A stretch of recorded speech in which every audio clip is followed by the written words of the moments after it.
Hey guys, in this video I am going to show you how you can add filters on your video posts and Snake Video apps.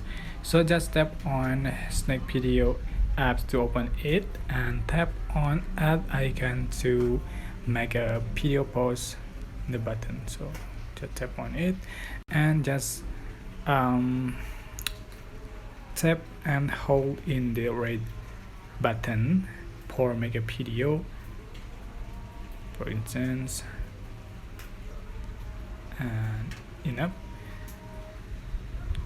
So how to add the filters? Just tap on filters in the right and, for instance, select filters you want, and for instance, you can adjust for instance filter option here, and for instance,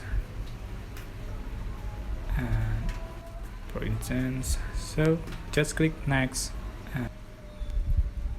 and put your describe and then click pause the top right. So this is simple. I hope this tutorial was helpful for you. Don't forget to click like, comment, share, and also subscribe.